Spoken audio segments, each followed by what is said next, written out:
Welcome, everyone, to HEI's live stream, where we speak with experts from around the world on topics related to air pollution and health. Today, I'm really excited that we have two guests joining us to talk about air pollution in cities, where we are right now, and how cities are trying to improve air quality and public health. I would like to welcome Dr. Susan Annenberg, who is an associate professor at George Washington University. She's joining us today from Washington, D.C., in the US. And also Mr. Bhushan, who's joining us from Kathmandu, Nepal, and is the chief of party at FHI 360 and has over 30 years of experience working on urban issues in Nepal. Welcome both. Really excited to have you here. And Susan, if we can start off with you, we just published this, big report together looking at air quality data and health impacts in cities around the world, um, trying to see where we're making progress and where we may be lagging. But why should we be thinking so deeply about air pollution in cities? And based on the data that we have so far, what is the outlook for cities that are rapidly urbanizing? Well, first of all, thank you so much for having me here, Pallavi. Great to see you and looking forward to this conversation with you, Bhushan, as well. Urban air pollution is really, really important, and we have very little information around the world about how air pollution levels look in urban areas. And when you think about the fact that half the world's population lives in urban areas, that's expected to grow to about two-thirds of the population within the next couple decades. Cities are also experiencing dramatic health inequities, public health impacts, and inequitable distributions of pollution within their borders. And cities are responsible for about three-quarters of greenhouse gas emissions globally. A lot of this traces back to the same source, which is fossil fuel combustion. And if we can understand air pollution levels in urban areas, we can see it, we can monitor, we can track it, we can actually start to do something about it. And of course, cities around the world are already working on this problem, tackling the problem. But the more we can visualize how pollution is changing as a result of emissions increases, fossil fuel combustion increases for transportation, for industry, for power generation, and then possibly the flip side decreases as a result of policies and actions that are being taken to reduce emissions. The more we can track that pollution, the more we can inform city governments as well as national governments about how to mitigate the problem and improve public health. Yeah, thank you so much. I think we have an image from the report which shows, different cities and what the air pollution levels are. So if we can pull that up for a minute, looking at PM 2.5 levels, I think lots of hotspots around the world, including South Asia, which has been in the news for several years now. We continue to hear how cities in South Asian countries have very high levels of air pollution. And Push, turning to you, I'm wondering if you can comment based on your experience a little bit on what has been changing in cities in South Asia, especially in Kathmandu, where you've lived for a long time, and how are cities beginning to think about these, rapidly increasing emissions, what to do about those?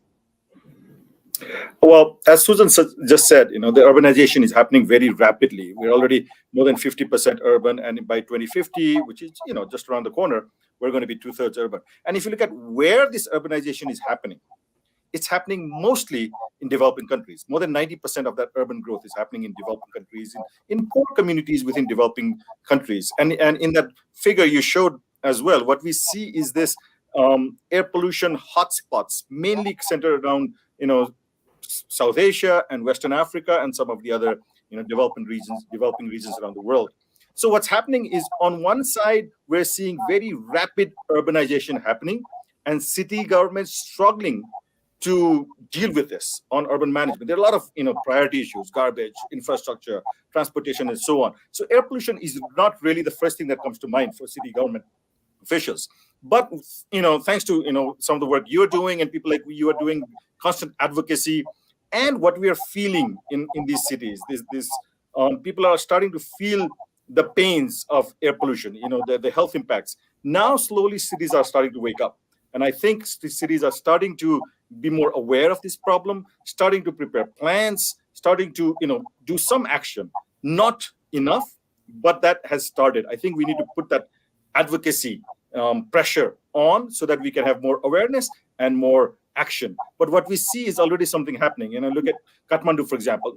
It has an air quality management plan now. But what we need to do is, ensure that that plan is implemented, ensure that the government has resources to implement that plan, and to ensure that the government works with all stakeholders to do so. We see that in Delhi as well. Big cities like Delhi, Delhi government just came up with this 15-point action plan for this winter. Okay. Yes, there are problems with that plan, but still there is something there. And I think what is missing now is, even in that map that you showed, a lot of the big cities is where the highlight is.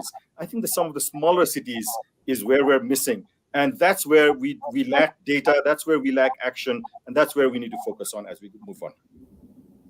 Yeah, thank you so much. I actually want to just quickly show those that are listening in how the NO2 levels have changed in Kathmandu over the last 10 or so years. So if we can pull up the figure, it just shows these are nitrogen dioxide levels in Kathmandu city in the last 10 or 11 years, as you see a very steady increase. And as we start thinking about health, how this impacts people's health. I mean, I've been to Kathmandu a few times. I know, Bhushan, you live there. So there's very, clear ways in which we can experience the high levels of air pollution, not being able to, breathe as easily sometimes if you're in the middle of the traffic. But as you pointed out, not having sufficient spotlight on smaller cities and towns, I think that is a big problem. And Susan, I want to turn to you. And, we always hear like we don't have sufficient air quality monitoring data.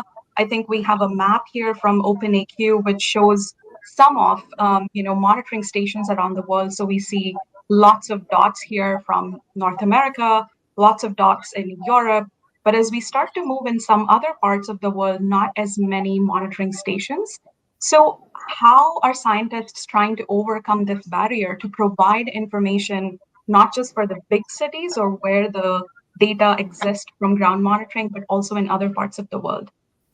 There's a really exciting array of new technologies that people are using, but I want to go back to that map for a second because it does look like we have a lot of monitors very densely located in places of the world where we do have a lot of monitors in the US and Europe. But even so, these icons are, covering the fact that we actually don't have a lot of coverage even in these regions, the United States and in Europe. So the city that I live in, Washington, D.C., we have 4 PM2.5 monitors for a million people about for the city of Washington, D.C. And that's the good situation in the U.S., which is has relatively more monitors compared with the rest of the world. So we need some other data sources. We need to bring in other data sources to fill in these gaps between the monitors where we have monitors, and even just provide first estimates in places of the world where we don't have any ground monitors. And some of the technologies that people are using are satellite remote sensing. So we actually have a fleet of satellites that are constantly circumnavigating the world and taking snapshots of the composition of the Earth's air. Really incredible when you think about it, that we have this technology, these satellites that are just flying out there in space and taking snapshots of pollution levels that we're breathing here on Earth. And those can tell us quite a bit about how pollution varies all around the world. We also have a rapidly proliferating market of so-called low-cost sensors. These are monitors that are taking measurements of pollution at the ground, but they're much cheaper. They're much less costly than the federal reference monitors that are typically used for regulatory purposes in countries. And then we have an exciting array of sort of up-and-coming technologies. People are actually outfitting vehicles with mobile monitoring, so mounting sensors onto vehicles and then driving them around street by street. That's giving us a great sense for how traffic-related air pollution varies within cities. And I think our next step is really to figure out how to integrate multiple data sources, because each of these has their own strengths and weaknesses. And I think we have a lot of opportunities to learn from multiple sources simultaneously. I think some of these are very exciting developments, and hopefully we'll continue to add to the different ways in which we can get data. Bhushan, I'm wondering. I know low-cost sensors have also been used in the South Asian context and in Kathmandu.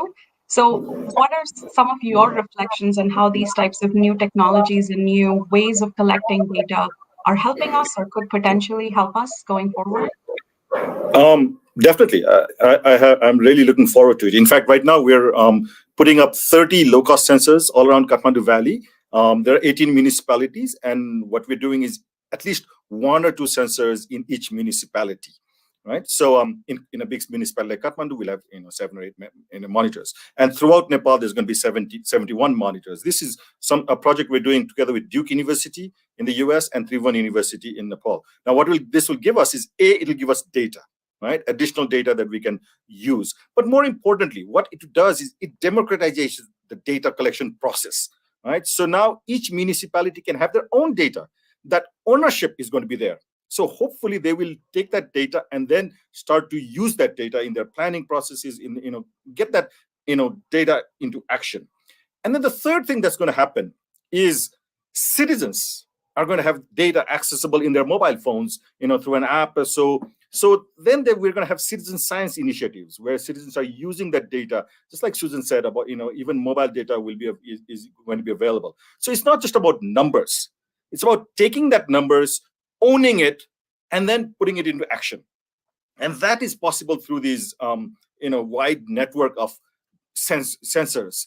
Before we used to have just monitoring stations, which cost quite a bit, $100,000 or so, and then there are a few, but that's not enough, right? So we need to have data that everybody can have access to, everybody can feel that this is my data, and everybody that can use it. And this low-cost sensors, I think, would be really helpful, and we're looking forward to this. We already have a few that's operational, but we'll have a much wider network in the near future. Yeah, that's fascinating. And I think, just even looking back at my own experience, I've been working on air pollution for such a long time, but to convince my mother that cooking in a kitchen with LPG, this is not with, coal or wood or anything, is still really harmful. I had to install a, portable monitor in the kitchen, let her cook.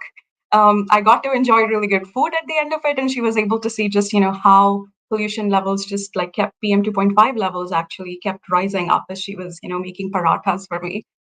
So I think the power that some of these new technologies are giving us is just really immense, and hopefully we can all continue working together to use these data now to apply the findings from these to actual solutions. And yes, I just wanted Bhushan. to add to that. And the other thing is, I remember, I have one of these sensors at home, and we had this citizen level campaign going 5 years ago when there was no monitoring stations in Kathmandu. There were 18 monitoring, low cost sensors that we, as just a citizen group, we were operating. It was called Drishti. But then I used to take this, little sensor whenever I go out, and then my young son, he used to look at that data, and he used to see, well, if we have a barbecue, we went to Pokhara and we had a barbecue and could see how it just jumps up. So he was getting all excited about it. So I think it's good to get people excited about, somewhat boring, otherwise boring numbers. I know Susan would not agree with that, but I'd say this is good for education purposes. It's good to get children, it's good to get everyone from children to your mother to your grandmother excited about air quality.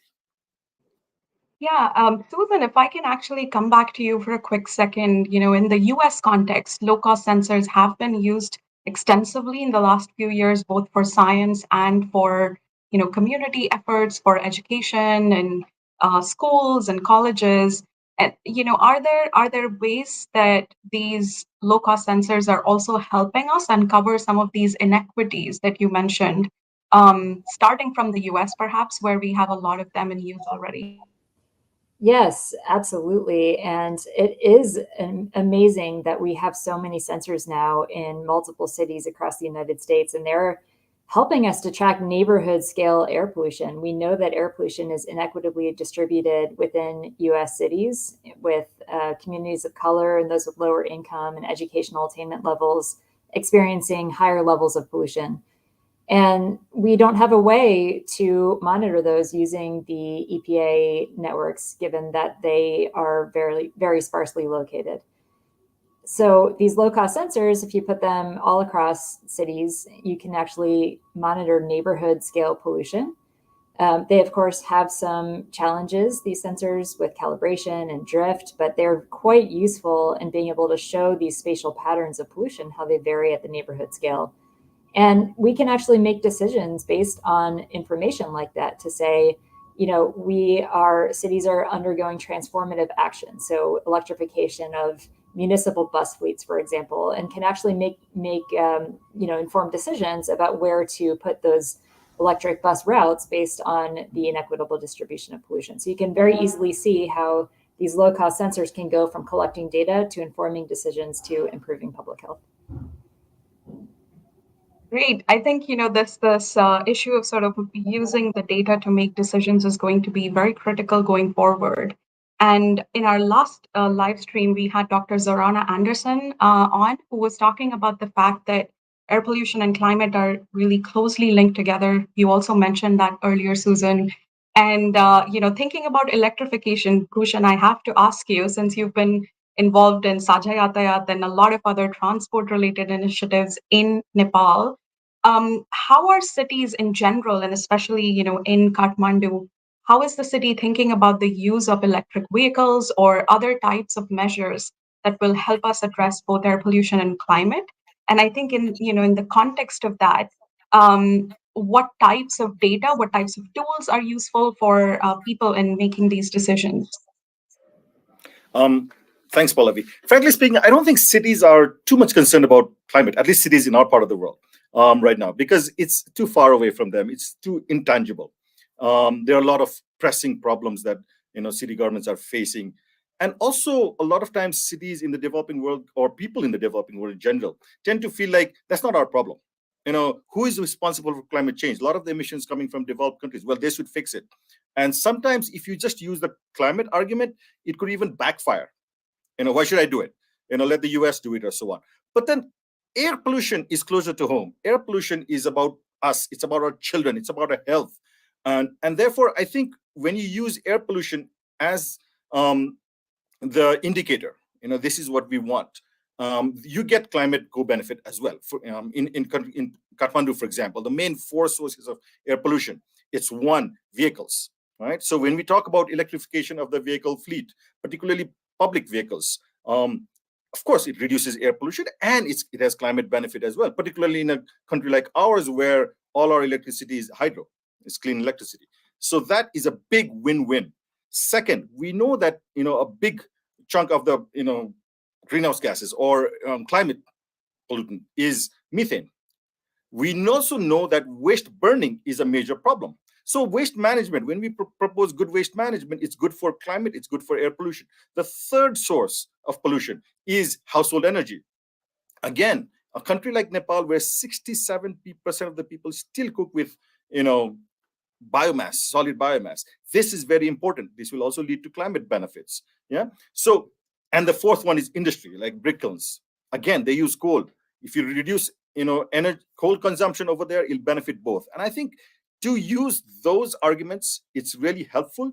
It's a win-win for both air pollution and climate. And in that context, if you use the health data that people like Susan and you are working on, it's really helpful to drive home that message and convince people that this is something that we need to work on. Going back to your electric vehicle issue, I think this is something that everybody is excited about right now. I mean, right now, I work with Sajak and 37 buses are on their way. They're in Tibet, somewhere in Tibet right now. They're heading to Kathmandu, and we're all excited to get them rolling on the streets of Nepal. Government of Nepal invested $25 million in Sajak for electric vehicles. So government is now starting to come up. Of course, we've seen much bigger investment in India on electric buses.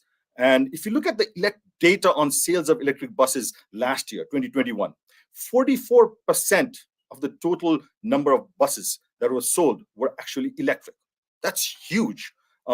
So this is going big time, and people are realizing that this is a win-win. And it's also good for overall public transport improvement because it's a lot comfort, it's more comfortable, and so on. And speaking of that mobile data that sensors. One thing we hope to do once we get our 37 buses, we already have 3 on the roads, by the way, but 40, our full fleet of 40 comes. We hope to do some sampling in our diesel bus versus our electric bus and show that even inside the bus there's a big difference. I'm sure there is. So yes, it's something that's exciting, that's happening in many cities around the world. This whole electrification of transport, that is certainly a low-hanging fruit that we can take both for climate and air pollution control.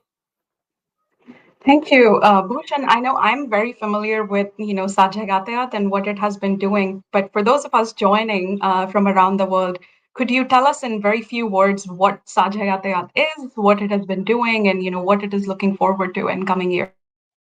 Well, just it's a public transport company. We've been around for the past 60 years or so. It's an old public transport company that went down because of government intervention. Then a group of citizens got together and brought it back to life. This is about 8 years ago. And from day one, we have said that we want to be environment friendly. So when the government the standard was Euro 1 vehicles, we went to Euro 3 vehicles, then we went to Euro 4. Now we've said that we're only going to add electric vehicles, no more diesel vehicles in our fleet. We have 71 diesel vehicles that is slowly being phased out. So right now, 40 electric buses coming, and we're also doing an experiment with trying to convert our diesel buses to electric. So we're doing that as well. So hopefully, in the next 5 years or so, we can convert all our fleet to electric and provide good environment-friendly public transportation in Kathmandu and beyond.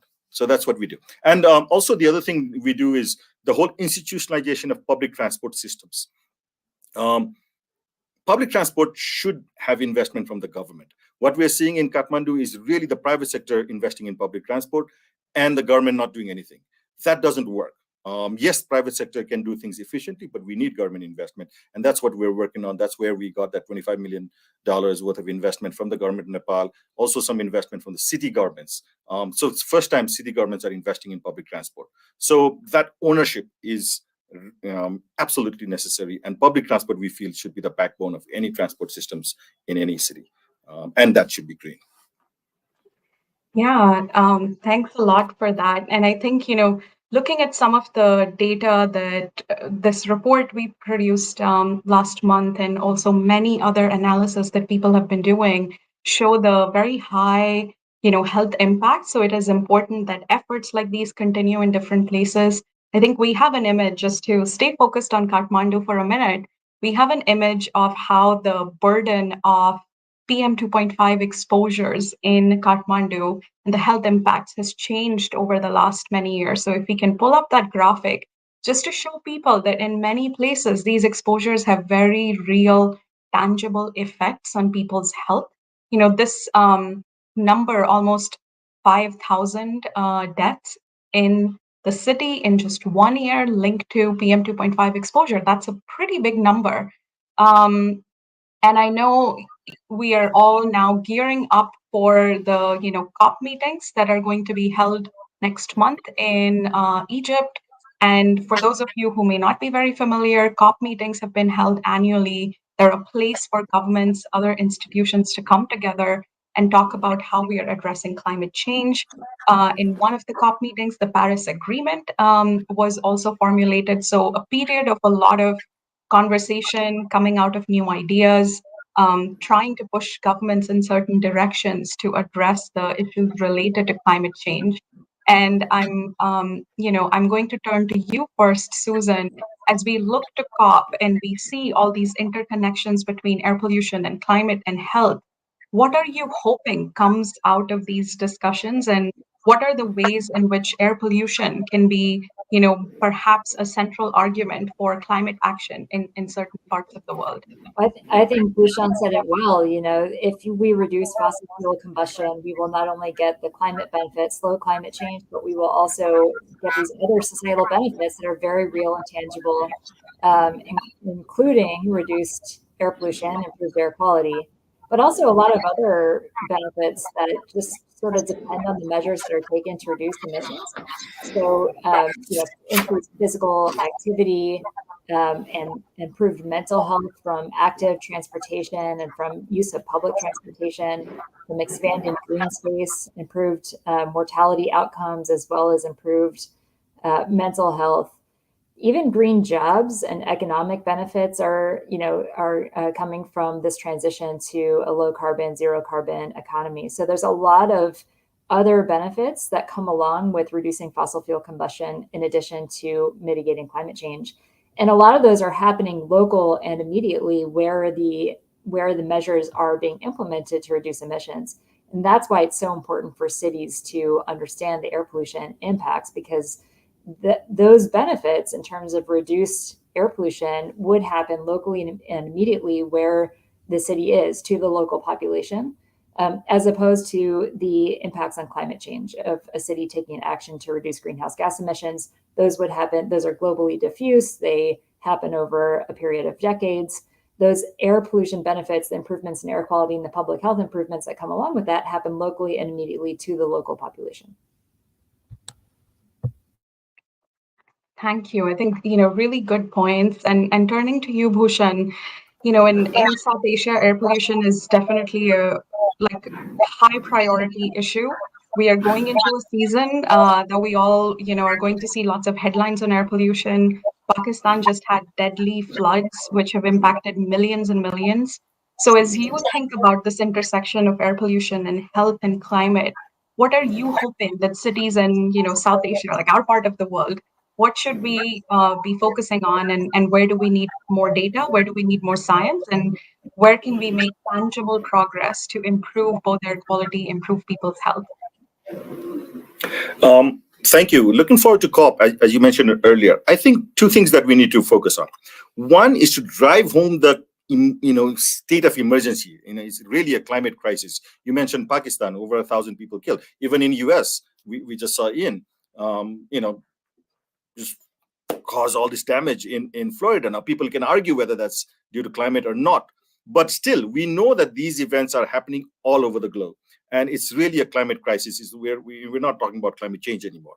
So that, recognizing that urgency in spite of everything else that's happening globally. We know, what's happening in Ukraine. We know what's happening with the pandemic and so on. But still, climate crisis is important. This is something that has to be driven home to everybody there. Second, if you want to do something about it, the low-hanging fruits are probably in our part of the world, right? We have to take care of our garbage anyway. We have to take care of the pollution from our diesel vehicles anyway. We have to take care of our, brick kilns and other industrial pollution anyway. We have to take care of the household energy that's killing, thousands every year. So these are the low-hanging fruits and the win-win, solutions. And this is where we need to invest in. This is where we need to go forward with a social campaign like there is no tomorrow. This is something that we need to start now. And this is something that governments, particularly from our parts of the world, need to understand, particularly as we go into the winter season now. We are going to see very high levels of pollution in the next 2-3 months. Definitely, we're already seeing that happening in Delhi a little bit, with the crop burning already started. And normally, once pollution level goes up in Delhi, around 3 weeks later, we get that as well. So it's very predictable now. We have some of that data. Yes, more data could be useful. We also have good now data coming from the kind of analysis you guys are doing, like that data about the health impact.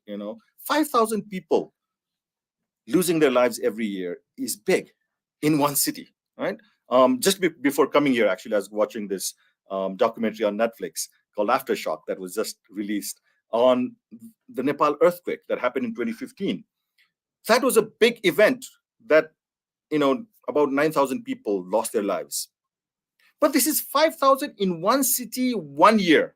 And if you look at the data going up, what you see is that in the last 10 years, that number has almost tripled. So we have to do something like that. So something about it. And I think we need to use those numbers, that data, to drive this message home and tell people, tell policymakers, tell private sector as well, that this is really an urgent issue. This is a public health crisis, not just an environmental crisis. And I think this is something that we can drive home in COP, as well as pre and post COP every day. Thank you. Well, thank you for this, really powerful message that this is all coming back to people's health. And, that's where our focus needs to be. And also some hopeful messages, I think, from what both of you shared. We have ways to collect more data. We have ways to democratize data and make it more meaningful for people so that they see what these numbers really mean.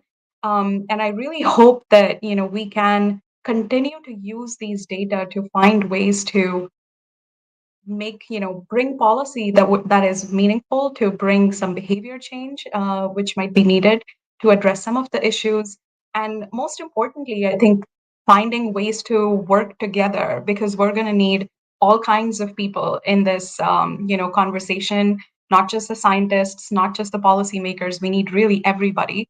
So I think, thank you so much, both of you, for joining us today for this excellent conversation. I wish we had another hour because I have so many more questions for you. But hopefully we can, come back with some of those in the future. And for those of you listening in, thanks a lot for joining us. A video will be available shortly on our website, on our social media. And we welcome you to join us next month in November, again on the 7th of the month, where we will talk specifically about air pollution, health, and climate in the African continent, just as COP gets started. Thank you very much once again, and hope to see you soon.